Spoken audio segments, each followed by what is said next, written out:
เอางานนี้มึงมีชั้น3เลยจันไผ่นี่นะจะเข้าไปกันใครได้จังไดจันไผ่ไปเฮืออย่างเจ้าเขาพูดจากเจ้าไปเฮืออย่างเจ้า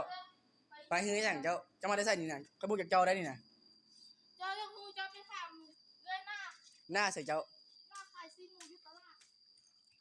เอาอัดประตูดิแม่อัดประตูดิแม่ทำประตูก็แล้วหรอบอกจันไผ่เนี่ยจะมาเข้าห้องเขาได้จังไดบอกกอลันบ้านจับเจ้าเลยหน้าใส่เจ้าหน้าขายซีมูนะใครยิ้มมือใส่ขายมูที่ตลาดจันไผ่เขาพูดจากเจ้าเนี่ยเขาบอกกอลันบ้านจับเจ้าได้นี่นะเอาเจ้ามาได้ใส่นี่นะมาแต่บ้านพักมันพักมาได้มันพักคุณนะแม่ค่อยย่างมาค่อยเชี่ยให้อีพ่อโอ้เชื่อที่พ่อเราย่างมาแม่มาได้มันพักคุณนะพ่อจะซื้ออย่างพ่อค่อยซื้อพ่อจะซื้อแม่จะได้สนะแม่จะซื้อโดยมีเบอร์โทรอยู่ปะเบอร์พ่อจะไม่ยัง122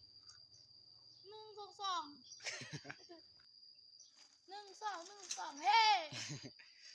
ต้องเฮ้เบอร์พ่อจะโอ้บ่แม่นละเบอร์คักละเบอร์แม่จะได้สนะ1234568แม่จะได้2 ที่ห้องเก็บแวดแม่โอ้เบอร์เอ้ยจะได้สนะเจ้าอีกว่าเบอร์เอ้ยจะไม่ยังเรามาได้ไหม99 70เบอร์เจ้าก็ได้70แม่ห้องเจ้ามีอย่างห้องเจ้านะเอาเบิ่งดูโว้บ้วนมียาเสพติดห้องเจ้านะนี่เด้เพจการละครั้งนึงไปติดตามเลยเด้อนี่กันละครั้งนึงแม่นทำ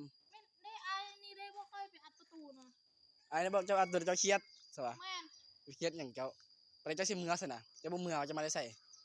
มาแต่บ้านพักเมื่อจังไดประตูอัดอยู่ประตูอัดอยู่ไข่ให้ค่อยเลยไหมจะไปไข่เองแต่ว่าจะมาจะได้สนะจะมาจะได้จังเมือสนะบ่